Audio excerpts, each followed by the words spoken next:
트럼프랑 파월의 사이가 나빠진 건 2018년도였어요. 왜냐하면 트럼프는 계속적으로 경기 부양을 해서 숫자들을 만들어내고 싶은 사람인데 파월 의장은 거기다가 금리 인상에 대한 정책들을 해버린 거죠.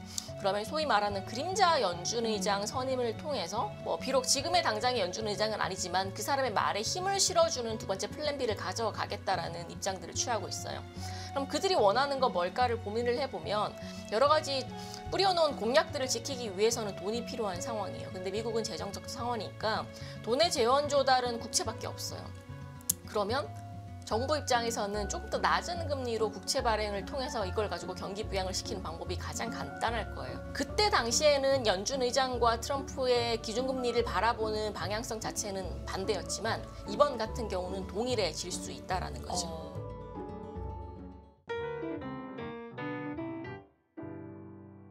자, 앞서서 예고해드린 것처럼 이분 모셔보죠. IM증권 리서치센터의 김명실 연구위원 함께하겠습니다. 안녕하십니까? 네, 안녕하세요. 일주일 동안 급격하게 시장이 또 진행이 된 면이 있는 것 같아요. 미국 대선 이후에 그 상황 어떻게 보셨는지 일단 좀 총평 들어볼까요? 네, 일단 채권 시장 입장에서는 최악의 시나리오가 현실화가 됐다라고 보시면 되실 것 같습니다. 가장 우려했던 건 이제 트럼프 대통령의 당선 여부와 더불어서 이제 하원과 상원, 레드 스윕, 소위 말하면 레드 스윕의 가능성들도 제기가 되고 있었는데 결국에는 두 가지 모두 이제 거의 확정이 되면서 사실상 채권시장 입장에서는 단기적으로든 장기적으로든 금리 상승에 대한 부담감들은 조금 불가피할 것으로 예상하고 있습니다. 실제로 이제 결과 나온 직후 미국 10년물 국채 금리가 많이 올랐어요. 레벨 기준으로도 4.3%를 넘어서면서 사실상 연준의 금리 인하가 무색할 만큼 시장 방향성들은 조금 반대 방향으로 흘러가는 모습들 나오고 있고 아직 트럼프 대통령이 정책들을 시행하기 전이잖아요. 취임도 안 하셨죠. 그럼에도 불구하고 시장이 이렇게 먼저 반응하는 건 앞으로 이제 트럼프의 관세 정책과 재정 정책이 가져다주는 채권 시장의 부담감, 인플레이션이라든지 미국 국채 발행의 증가 이런 부분들이 먼저 조금 반영되지 않았냐라고 생각을 하고 있습니다. 그 부분에서 지금 의견이 좀 갈리는 것 같아요. 간밤에도 미국 10년물 국채 금리가 4.4를 넘어서기도 했기 때문에 근데 이제 단기로 얘기 나오는 게 그래도 가봤던 가장 단기간에 가봤던 레벨대라고 하나요? 5% 얘기를 많이 하잖아요. 5%까지 그래서 달성이 가능하다라는 얘기가 있는가 하면 위원님 조금 전에 말씀해 주셨지만 이미 반영을 좀 했다. 이미 높다. 이런 부분이 있기 때문에 어느 쪽으로 위원님 무게를 좀 두실까요? 일단 2016년도 기억하시겠지만 당시에 이제 트럼프 대통령 당선 직후에 미국 10년물 국채 금리가 한 25거래일 정도 한 70bp 이상 올라갔습니다. 근데 올라갔던 제가 이 이유를 말씀드리는 건 그때도 당시 이유가 비슷했어요. 재정 확대 정책에 대한 부담감 때문에 소위 이제 채권 금리에 반영되어 있는 텀 프리미엄이 크게 확대가 됐고요. 두 번째로 금리에 반영되어 있는 기대 인플레이션 요인들이 올라갔죠. 거기다가 당시는 금리 인상기를 논하고 있는 상황이어서 이 세 가지 요인들이 모두 미국 채권 시장의 금리 상승 요인이 되었다는 거고 최근에도 미국 국채 금리가 올라간 부분들에 대해서 요인들을 이제 분해를 해보면 텀 프리미엄 요인들이 가장 강하게 영향을 미쳤어요. 텀 프리미엄이 크게 확대가 되면서 이제 직전 고점 수준을 쳤고요. 그러다 보니까 당연히 지금 상황에서는 워낙 시장의 쏠림이 심한 만큼 추가적인 상승 여력 저도 여전히 있다라고는 보고 있습니다. 근데 과거랑 다른 점이 크게는 이제 두 가지 정도가 있는 거죠. 기대 인플레이션 요인들도 과거 대비해서는 레벨 자체는 낮은 상황인 거고 두 번째로 가장 결정적인 건 연준은 지금 금리 인하 사이클이라는 거죠. 지난 11월 달 FOMC에서도 연준은 금리 인하를 단행을 했고요. 당시에도 12월 달 인하 가능성들도 시사가 됐다라고 저는 보고 있어서 이런 부분 감안했을 때는 텀 프리미엄이 추가로 확대가 되더라도 미국 10년물 국채 금리는 4.6에서 4.7 정도에서 좀 스탑이 되지 않을까라는 생각들 가지고 있고 소위 시장에서 얘기한 5%까지의 상승 여력은 조금 무리라고 여전히 판단을 하고 있습니다. 그 무리라고 판단하는 근거에는 또 어떤 생각이 작용을 하는 걸까요? 가장 강력한 건 아까 말씀드린 것처럼 연준은 지금 금리 인하라는 큰 틀, 큰 사이클을 가지고 있는 상황이라는 거고요. 두 번째로 재정 정책에 대한 부담감, 뭐 관세 정책에 대한 부담감이에요. 근데 뭐 아시겠지만 2016년도에 트럼프 대통령 당선이 되고 나서 실질적인 관세 부과는 2018년부터 시행이 됐어요. 뭐 지금은 이제 레드십 상황이 뭐 거의 확실시 되기 때문에 조금 더 정책적인 시행 기기는 빨라질 수 있지만 뭐 과거랑 다르게 지금 미국의 정부 부채 수준이라든지 재정 수지 상황은 훨씬 더 나빠졌다는 거죠. 그래서 지금 미국 트럼프가 재정을 더 벌려서 이 돈으로 이제 뭐 경기 부양을 시도하겠다라는 거라면 재정에 대한 부담감들, 걸림돌들은 과거보다 훨씬 더 클 거고 지금 소위 얘기되고 있는 뭐 재정 수지가 지금 상황에서 더 나빠졌을 때 미국의 신용등급 강등 같은 부차적인 이슈들도 발생할 수 있다는 측면에서는 뭐 과감한 정부 부채 발행, 과감한 국채 조달 같은 경우는 조금 제한되지 않을까라고 생각을 하고 있습니다. 금리 인하 기조다. 이미 인하 사이클에 지금 들어와 있어서 그 기조의 중간에 있는 상황이다라는 걸 이제 근거로 들어주셨는데, 근데 연준의 향후 금리 인하 예상폭은 좀 많이 줄어든 상황에서 속도가, 그러니까 인하를 하되 속도는 좀 느려질 것이다라는 예상이 최근에는 좀 나오고 있는데 이건 영향이 있을까요? 지금 연준의 점도표에 반영되어 네. 있는 금리는 올해가 4.5 그리고 내년이 한 3.5 정도로 이제 추가적으로 25bp 올해 하고 그리고 내년에 100bp 정도 더 인하한다라는 게 점도표에 반영이 되어 있어요. 근데 11월 FOMC 보셨으면 아시겠지만 연준의 경기 판단에 대한 단기 전망치는 여전히 변화가 없었어요. 뭐 소위 말해서 뭐 기자회견에서도 뭐 트럼프가 그만둘 거라면 두라고 하면 파월 의장은 그만두겠느냐. 근데 이제 노라는 이제 조금 단호한 발언을 하면서 연준의 정책을 한 장면이었죠. 그렇죠. 중요한. 네, 저는 굉장히 인상적이었고 네. 개인적으로는 너무 무례한 질문이 아닌가라는 오. 생각들도 좀 들었고요. 근데 그만큼 이제 연준은 트럼프 정책이 향후에 주는 불확실성 당연히 인정은 하는데 그 불확실성이 상방으로 튈지 하방으로 튈지에 대해서는 아직 연준의 정책 판단에 넣지 않겠다라는 기조가 굉장히 강했던 거고 앞서 말씀드린 것처럼 관세랑 감세 정책이 경기에 미치는 뭐 특히나 인플레이션에 미치는 상방 압력은 있어요 분명히. 근데 반대로 경기에 미치는 하방 압력도 크다는 거죠. 제가 말씀드리고 싶은 부분들은. 그래서 그런 것들을 고려하면 인플레이션의 방향성 자체가 크게 바뀌지만 않는다면 연준은 여전히 경기에 대한 하방 리스크를 우려해서 금리 인상에 대한 기조를 내년에도 계속 가져갈 수 있다는 거고요. 두 번째로 그럼 트럼프의 의지는 어떨까를 고민을 해보면 트럼프랑 파월의 사이가 나빠진 건 2018년도였어요. 왜냐하면 사실상 파월은 트럼프가 임명을 했어요. 근데 원래는 사이가 좋았죠. 그러다가 트럼프는 계속적으로 경기 부양을 해서 숫자들을 만들어내고 싶은 사람인데 파월 의장은 거기다가 금리 인상에 대한 정책들을 해버린 거죠. 그래서 경기 부양을 해야 되는 상황에서 더 좋은 숫자들을 만들어내야 하는 상황에서 파월이 인상을 해버리니까 트럼프는 마음에 안 들었고 당시에 트위터를 통해서 파월 의장을 비난을 했어요. 그래서 이번에 이제 트럼프가 당선이 됐을 때 두 번째로 걱정했던 부분들은 아까 말씀드린 것처럼 트럼프가 파월을 해임하지 않을까? 근데 이건 사실 연준법상 불가능해요. 연준법상 파월이 위법 행위를 하지 않는 전제하에서는 사실상 대통령이 연준 의장을 해임할 수는 없거든요. 근데 이제 안 하겠다고 네네. 하셨으니까. 그럼 두 번째로 트럼프의 지금 경제정책위원회에서 나오는 해답은 그러면 소위 말하는 그림자 연준 의장 선임을 통해서 조금 더 뭐 비록 지금의 당장의 연준 의장은 아니지만 그 사람의 말에 힘을 실어주는 두 번째 플랜 B를 가져가겠다라는 입장들을 취하고 있어요. 그럼 그들이 원하는 건 뭘까를 고민을 해보면 아까 말씀드린 것처럼 트럼프 정부는 일단은 경기를 부양해야 되고 그리고 여러 가지 뿌려놓은 공약들을 지키기 위해서는 돈이 필요한 상황이에요. 근데 미국은 재정적 상황이니까 돈의 재원 조달은 국채밖에 없어요. 그러면 정부 입장에서는 조금 더 낮은 금리로 국채 발행을 통해서 이걸 가지고 경기 부양을 시키는 방법이 가장 간단할 거예요. 저금리 조달인 거죠. 그래서 트럼프 정부 자체도 고금리보다는 저금리를 훨씬 의도하는 그런 쪽으로 정책들을 펼칠 가능성들이 크다라고 생각을 하고 있어서 그때 당시에는 연준 의장과 트럼프의 기준금리를 바라보는 방향성 자체는 반대였지만 이번 같은 경우는 동일해질 수 있다라는 거죠. 네. 뭐 그렇다고 해서 제가 뭐 연준의 기준금리가 과거처럼 1%, 2%로 가겠다는 얘기는 아니에요. 적어도 3% 초중반의 기준금리가 내년에 합리적일 거란 얘기들을 말씀드리고 싶고요. 알겠습니다. 그 개인적으로는 좀 무례한 질문이었다라고 네. 느끼셔도 사실 근데 그 질문이 네. 대선과 굉장히 FOMC가 이번에 맞물려 있었기 맞아요. 때문에 네. 좀 관심이 많이 갔던 네. 어떤 사항이긴 했습니다. 파월 의장의 거취라고 할까요?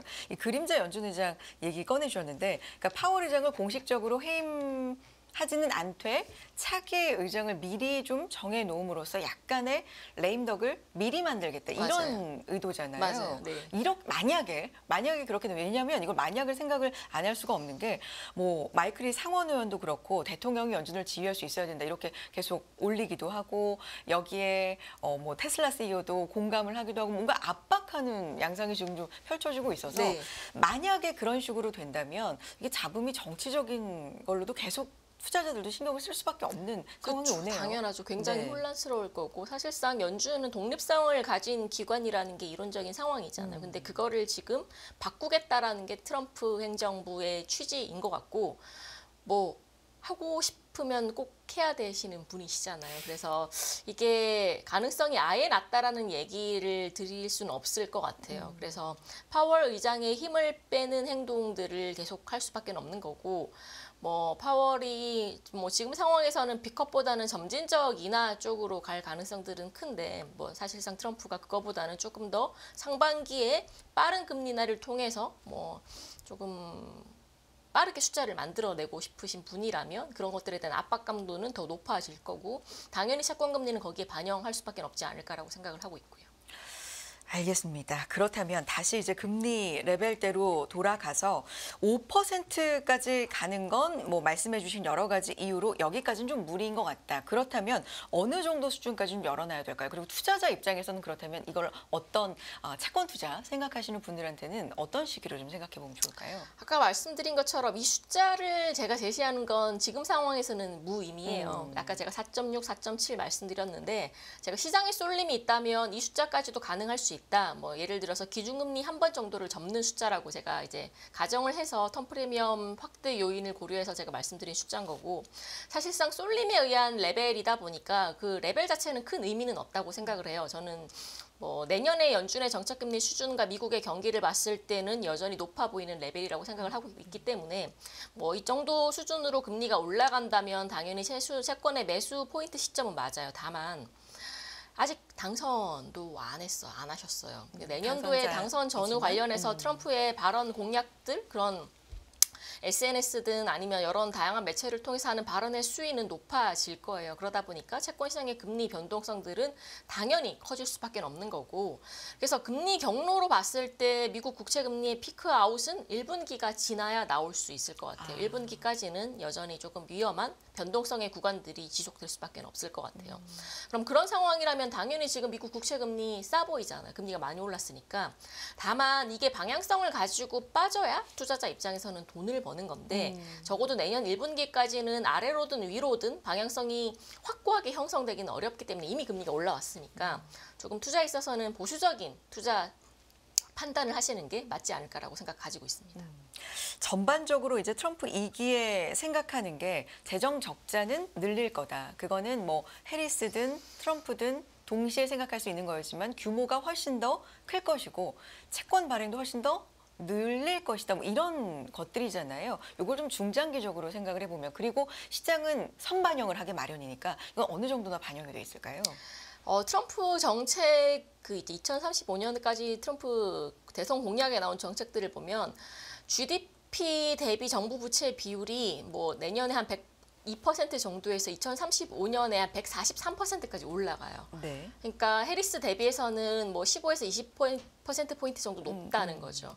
그러면 당연히 아까 말씀드린 것처럼 조달의 원천 자체는 국채 조달밖에 없을 것 같고 물론 이게 내년에 다 조달을 하진 않잖아요. 이제 장기적인 중장기 플랜이기 때문에 뭐 결국에는 그렇게 맞춰서 정책들을 펼치자는 계획이라서 뭐 속도 자체가 가파르지는 않을 건데 아까 말씀드린 것처럼 10년물 국채 금리잖아요. 사실상 10년 만기 채권이기 때문에 그 미래의 상황들을 먼저 선반영해서 금리가 이렇게 반응을 하고 있다라고 보시면 되실 것 같아요.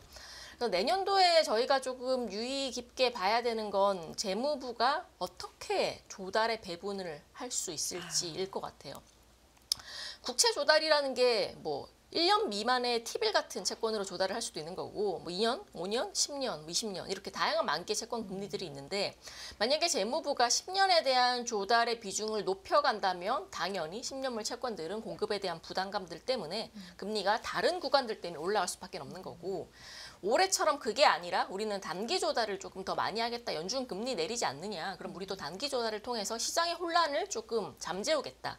시장의 혼란을 최소한으로 줄이겠다라는 의지를 가지고 있으면 생각보다 10년물 금리가 안 올라갈 수도 있는 거예요. 그래서 내년도 재무부의 국채 발행 계획이 어떻게 나오느냐에 따라서 시장 금리의 방향성들은 조금 바뀔 수 있다고 생각을 하고 있고요.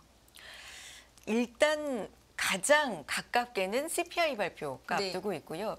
중요도가 약간 떨어진 감은 없지 않아 있습니다만 그래도 트럼프 2기에는 왠지 물가가 좀 더 튈 것이야라는 우려가 계속해서 좀 나오고 있기 때문에 물론 뭐 아직 시작도 안 한 2기 정부이긴 합니다만 그래도 CPI 이 물가가 금리에 미치는 영향은 상당히 깊을 거라고 예상이 됩니다. 이번 CPI 관전 포인트 뭐가 있을까요? 사실상 이번 CPI는 관전 포인트가 없어요. 왜냐하면 한국도 그렇지만 한국 10월달 물가 상승률 1.3% 찍었어요. 네. 가장 큰 이유는 국제유가에 대한 역기저가 반영이 됐다는 거고 미국도 마찬가지일 거예요.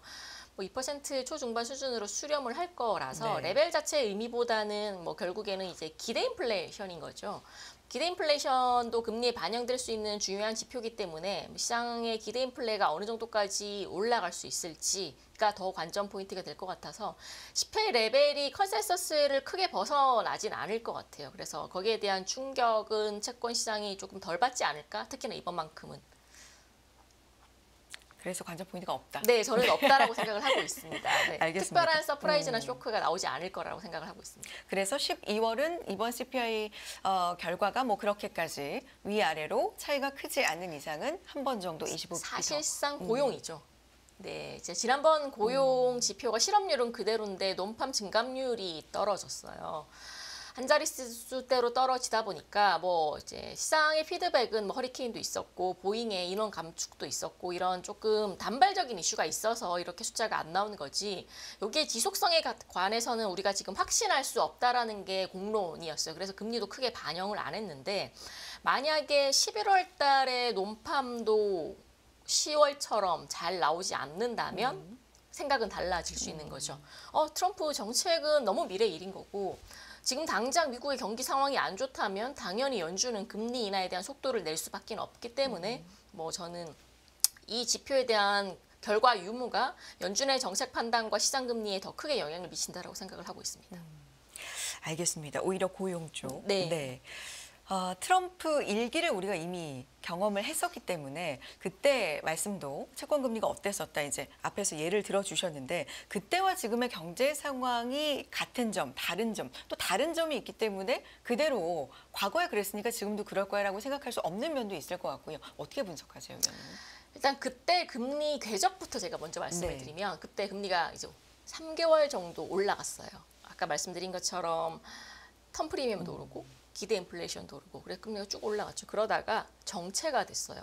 그리고 7개월 뒤부터는 올라갔던 그 요인들이 트럼프 당선 전 이전 수준으로 복귀를 한 상황인데 근데 미국 국채 금리는 정체가 계속됐어요. 왜냐하면 얘네들은 다 떨어졌는데 기준금리를 올리다 보니까 단기 금리 요인들이 미국 장기물들을 끌어올렸던 거죠. 그러다가 그 이후부터는 이제 금리가 다 빠졌었는데 그럼 지금은 어떠냐? 아까 말씀드린 것처럼 텀 프리미엄, 기대 인플레이션들은 올라갈 수 있어요. 적어도 한 3개월 정도.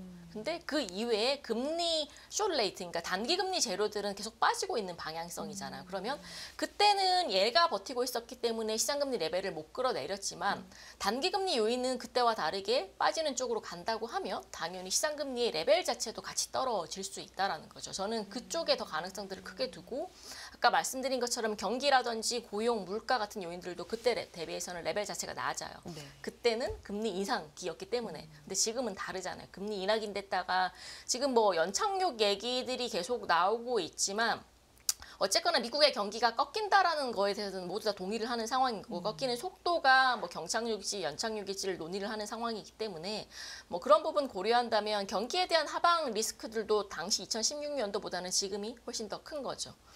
그래서 뭐 정책적인 기대감 뭐 이런 것들 당연히 뭐 주가라든지 뭐 비트코인 이런 가격들의 상승들을 만들어낼 수 있지만 뭐 미래보다는 지금 당장의 펀더멘털에 주목하는 채권시장 입장에서는 그거를 프라이싱하기에는 조금 어려워요. 오히려 지금 당장의 경기와 지금 당장의 물가, 지금 당장의 연준의 행태들을 더 반영할 가능성들이 크다라고 보고 있어가지고 오히려 그런 측면에서는 아까 말씀드린 것처럼 1분기가 지나면 미국 장기물들도 피크 아웃 할 수 있는 환경들이 훨씬 더 많이 만들어질 수 있다라고 생각을 하고 있고 다만 여기에 대해서 지속성을 제공하려면 미국 재무부가 어떤 테너를 중심으로 미국 국채 발행을 진행하는지 여부가 추가적인 관전 포인트가 될 수 있을 것 같아요. 어떤 테너를 중심으로 그 구체적으로 어떤 얘기일까요? 예를 들어서 10년물 발행을 많이 할지 아니면 2년물 발행을 많이 할지 아니면 우리 조금 짧게 쓰고 빌릴게 단기물 발행을 많이 할지 여기에 따라서 금리 반응 정도가 조금 달라지겠죠. 자, 이제 환율 얘기를 좀 해보고 싶은데 달러원 환율이 1,400원을 돌파했고요. 2년 만에 최고입니다. 지금 1,410원도 뭐 넘기는 게 시간 문제다. 이런 얘기도 나오고 있는 상황이고요. 어떻게 진단하고 계십니까? 사실 달러가 강세를 보이면서 원화가 약세를 보이고 뭐 유로도 그렇고요. 위안화도 그렇고요. 이렇게 상대적으로 약세를 보이는 통화가 우리만은 아닙니다만 그래도 시장에 미치는 영향이 워낙 커서 어떻게 보고 계세요? 사실상 미국 빼고는 지금 당장의 펀더멘털 환경에 뭐 미국도 이제 다운사이클이긴 하지만 더 심한 거죠. 중국 더 심하고 유럽도 마찬가지고 한국도 마찬가지인 거고 특히나 트럼프의 관세 정책이 미치는 수출 지향형 국가들의 타격은 생각보다 클 거예요. 올해 국내 성장률 전망치가 2.4였어요. 내년은 2.1인데 제가 펀더멘털 얘기하는 이유는 뭐 기조적으로 원화가 그 이제 달러화 대비 다른 기타 통화들의 그 절하 압력이 커지지만 그 중에서도 원화를 지지하는 국내 펀더멘털의 환경은 더 안 좋아요. 첫 번째의 이유는 뭐 물론 이제 관세 정책이 미치는 부정적인 영향 있죠. 수출에 대한 그런 부정적인 영향들. 뭐 일부 IB에서는 성장률 전망을 뭐 적게는 0.5%포인트에서 많게는 1% 이상까지도 떨어뜨릴 수 있는 되게 부정적인 재료들이다라는 전망들도 연이어서 나오고 있는 상황인 거죠. 근데 지금 올해 성장률 전망치 2.4 당연히 꺾일 거예요.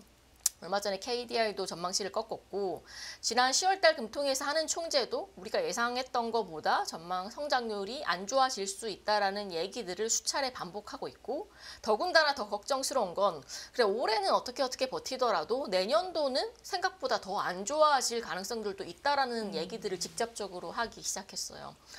근데 그런 상황에서 그럼 국내 정책은 뭘 할 수 국내 뭐 정책은 어떤 것들이 나올 수 있냐?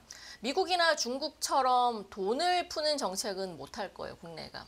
내년도 예산안이 올해 대비 3.2% 증가를 했어요. 근데 뭐 예산안 증가의 내역들을 보면 어쨌거나 정부가 돈을 풀면 GDP의 상승 효과들이 있잖아요. 그러면 정말 도움이 되는 SOC나 R&D 쪽으로 예산이 집중된 게 아니라 보건복지 쪽, 그러니까 사실상 GDP의 승수 효과가 굉장히 낮은 쪽으로 예산 집행이 예정돼 있다는 거죠.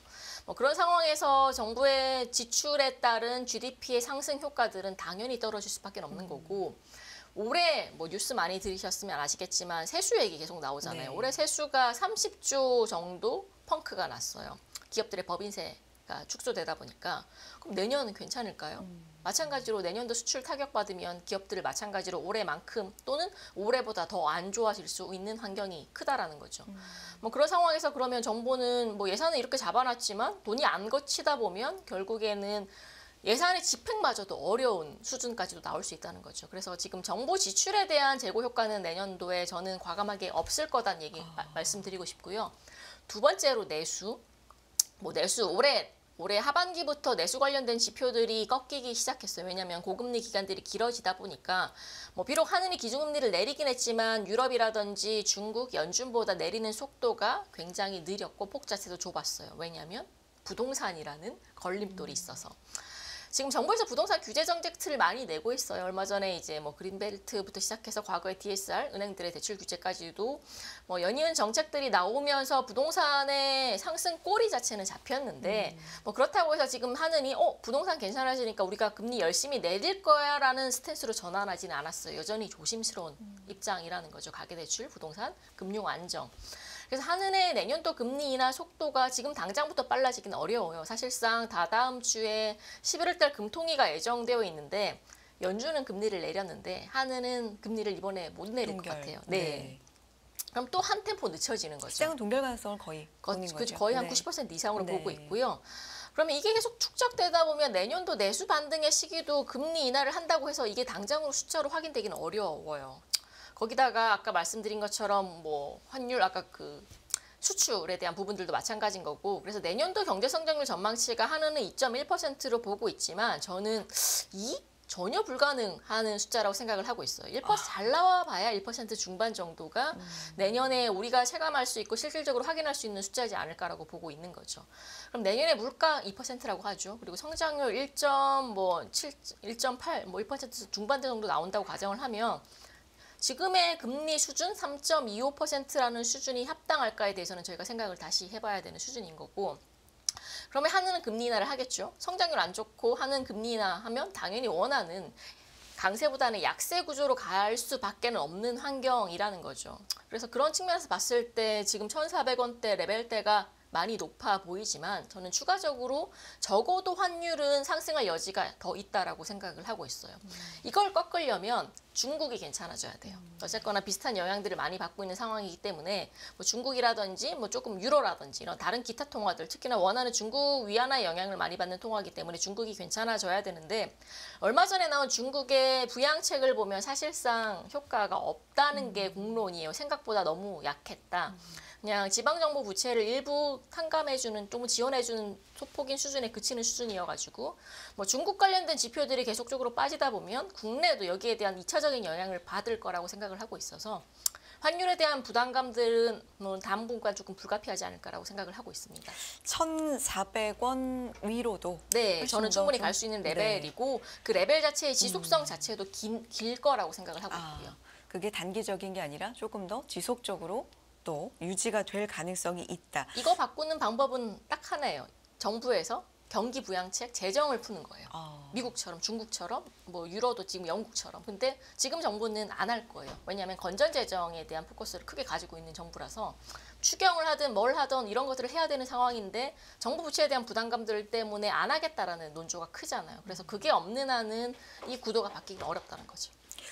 위원님이 조금 더 보수적으로 생각하시는 거예요? 아니면 업계 제가 생각이 조금 이제 대화해 보시면 그런가요? 네.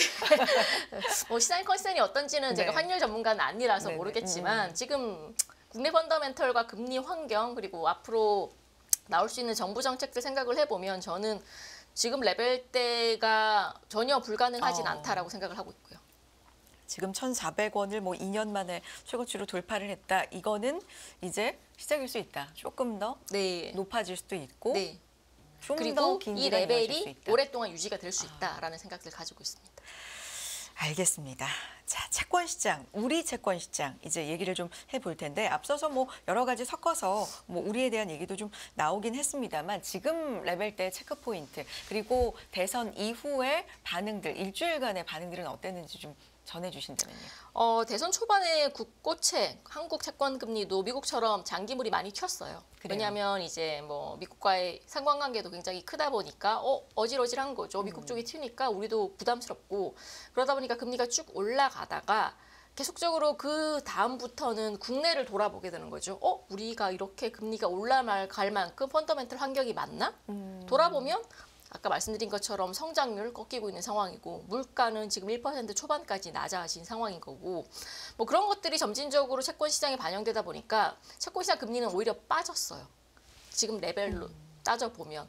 그래서 국내 같은 경우는 방향성 자체는 미국과는 조금 다른 궤를 가져갈 수 있다라는 거고 사실상 미국 국채금리 오르면 국내 오르는 거 아니야라는 게 일반적인 생각이긴 한데 그거는 코로나 이후에 만들어진 일시적인 동조성이 커졌다는 거기에 작용을 했던 거지 긴 시계로 미국 국채금리와 한국 국채금리 간의 연관성을 그려보면 그렇게 상관관계가 높지는 않아요. 그래서 펀더멘털 환경과 이제 통화정책적 환경 그리고 물가에 대한 환경들이 달라지는 궤도에 올라선 상황에서는 미국 국채금리가 올라간다고 해서 한국 채권금리가 같이 올라갈 확률은 이전 대비 훨씬 줄어들었다고 생각을 하고 있고 더군다나 제가 생각하는 내년에 한국은행 정책금리 수준은 시장 컨센서스가 2.5%예요. 저는 2.25까지도 조금 더 한은의 금리 인하가 필요하다는 생각들을 가지고 있고 그런 레벨대를 보더라면 지금 국고채 10년이 3% 그리고 지금 3년이 2.8에서 2.9% 정도에 머물고 있거든요. 그러면 내년을 봤을 때는 국내 채권 금리는 지금 레벨대에서 더 낮아질 수 있다라고 생각을 하고 있고요. 채권 금리의 미국과의 상관관계가 좀 낮아져 있는 상황이군요. 맞습니다. 이거는 일시적으로 좀 상관관계가 짙었다가 맞아요. 뭐 어떻게 보면 정상화라고 맞아요. 할 수도 있겠고요. 그래서 제가 지난 시간에 이제 채권 투자 관점에서 네. 질문을 주셨을 네네. 때 그때 뭐 미국 국채를 사야 되니 말아야 되니 이런 질문을 주셨는데 맞아요. 저는 미국보다는 한국을 더 보세요라고 그때 말씀을 드렸어요. 미국은 뭐 어쨌거나 뭐 트럼프든 해리스든 재정에 대한 부담감들이 있다면 적어도 내년 초반까지는 조금 혼란스러울 수 있다고 말씀을 드렸고 한국은 사실상 재정에 대한 부담감들은 제로예요. 거기다가 펀더멘털 부담감들이 크기 때문에 오히려 방향성들이 조금 더 확실하게 형성될 수 있는 건 국내 채권 금리다라고 말씀을 드렸었고요. 근데 실제로 네, 금리가 금리가 조금 좀 빠지기 그렇게. 시작했고 저는 네. 이대로는 경로가 크게 틀어지기는 어려울 것 같아요. 다르게 움직였네요. 미국하고 네. 말씀해 주신 것처럼. 알겠습니다. 그러면 올해 사실 좀 성과라고 할까요? 무엇보다도 좀 놀랐다. 업계에서도 WGBI 깜짝. 네. 그거였는데 내년에 이거는 본격적으로 뭐 효과를 기대해 볼 수 있는 건가요? 지금 어떻게 상황이 돌아가고 있습니까? 이제 WGBI 편입 네. 결정은 됐지만 네. 실질적인 편입 날짜는 내년 11월 달부터 편입이 되고 분기별로 집행이 돼서 딱 1년간 이제 모든 자금들이 들어가게 되어 있는 상황이에요. 네, 그래서 네. 이제 한국 채권 시장은 그 WGBI 인덱스의 2.22%로 배정이 되게 돼 있고 아까 그때 제가 규모로는 75조 원에서 90조 원 정도 자금이 들어온다라고 말씀을 드렸어요. 네. 그러면 내년 11월에 첫 배정이 되면 한 20조 원 내외가 들어오겠죠. 그렇죠. 그러면 이제 이런 부분들은 당연히 채권 시장에서는 긍정적인 재료긴 한데 그러면 지금 제가 WGBI 관련해서 두 번째로 많이 질문을 받았던 것 중에 하나는 외국인들이 사전적으로 이걸 기대하고 먼저 들어올 수 있는 자금들이 있냐 유무였어요. 근데 그래서 WGBI 먼저 편입이 됐던 말레이시아나 멕시코, 이스라엘, 뉴질랜드 이런 사례들을 보면 짧게는 4개월 전 그리고 길게는 7개월 전부터 외국인들의 매수세가 포인트 있게 들어오기 시작했다는 거죠. 그렇다면 시점이 어떻게 되는 거예요? 그러면 11월 달부터 편입이 되긴 하지만 그렇죠. 네. 내년 2분기부터는 자금들이 먼저 선행적으로 들어올 수 있는 부분들이 있다라는 거고 한 3, 4월 1분기에서 네. 2분기 초 뭐 이렇게 맞습니다. 되겠네요. 네. 규모로 보면 한 4%에서 6% 정도가 들어오더라고요. 네. 그래서 10조 원 내외 정도는 뭐 한국 채권 시장의 외국인들의 매매가 먼저 증가할 수 있고 그리고 실질적으로 자금이 집행되면 내년 11월부터는 뭐 20조 원 내외 정도로 꾸준히 분기마다 배정이 되게 돼 있어요. 그리고 근데 외국인들이 아마 개인 투자자분들은 어떤 종목을 정확히 사는지는 체감적으로 잘 모르실 수도 있어요. 근데 외국인들이 사는 종목은 자동적으로 국내 채권의 발행 잔액에 맞춰서 배정이 되게 돼 있어요. 그러면 이제 이미 저희들도 그러면 이제 발행 잔액이 크게 변하지는 않을 거기 때문에 네. 뭐 거의 알 수 있는 거죠. 그래서 결론적으로 말씀드리고 싶은 건 외국인들은 30년 이상의 초장기 채권, 20년, 30년 구간들의 초장기 채권들에 대한 매수가 집중될 수밖에 없는 거고 그쪽으로 채권 발행이 몰려있기 때문에 그 종목들, 그 구간들이 가장 큰 수혜를 받는다라고 보시면 되실 것 같아요. 그럼 내년에 채권 투자 생각하시는 분들은 이 부분도 좀 고려해 볼 만한 아주 좀 중대한 일인가요? 좀 큰 일인가요? 그렇죠. 외국인들이 지금 원화채권 보유 규모가 230조 원 정도인데 네. 그중에서 30% 이상의 추가적인 신규 수요가 발생하는 거고 정부에서 아까 지금의 정부는 부채 발행을 일으키는 정부가 아니라고 말씀을 드렸잖아요. 그럼 채권 발행량은 정해져 있는데 기존에 없었던 새로운 수요가 들어오는 거기 때문에 수요와 공급에서 공급은 그대로인데 수요가 증가하면 가격은 오르고 금리는 내리겠죠. 이런 부분들은 내년에 발생할 수 있는 가장 특징적인 모습이라고 생각을 하고 있고요. WGBI와 함께 우리가 계속해서 좀 얘기가 뒤이어 나왔던 게 MSCI 선진지수인데 네. 요거는 관련성이 뭐 있습니까 실제로? 아주 크게는 없습니다. 네. 그래요? 네. 네. 그냥 목표를 네, 이렇게. 저도 네. 되길 기원하겠습니다. 네. 바람을 잡으시는 네. 거고요. 알겠습니다. 앞서서 하는 말씀해 주셨습니다. 이제 올해 마지막 금토위가 11월 28일에 있고요. 금리 동결을 예상을 하고 있는 상황이고 내년에 대한 얘기, 뭐 경기에 대한 얘기가 워낙에 좀 안 좋다 보니까 관련된 얘기 포인트 좀 나올 게 있을까요? 아마 이번에 하는 금통에서 수정 경제 전망을 한 번 더 발표를 해요. 이제 지난 8월 달에 경제 전망을 수정을 하겠죠. 근데 제가 5월 달도 보고 이제 3개월마다 경제 전망을 발표하니까 5월 달에서 8월 달에 틀렸던 가장 큰 부분이 내수랑 설비 투자 부분에서 미스를 했었고 11월 달도 마찬가지일 거예요. 내수랑 설비 투자 그리고 추가적으로는 건설 투자 관련해서 미스가 나오면서 성장률 전망치는 2.4에서 2.2%로 하향 조정될 거라고 보고 있고요. 내년 성장률 전망치도 마찬가지인 거죠. 근데 제 개인적인 생각은 2.1이잖아요, 내년이. 근데 하느니 이번에 당장 1%대로 꺾지는 않을 것 같아요. 일하는 숫자를 어떻게 해서든 고수하려고 노력을 할 것 같고 그래서 이번에는 11월 달 리비전이 2.1에서 2.0 정도로 소폭 조정이 되지만 내년도 성장률 전망이 뭐 내년 상반기 지날수록 올해처럼 하느니 계속적으로 성장률 전망치를 꺾을 수밖에 없다라고는 생각을 하고 있습니다.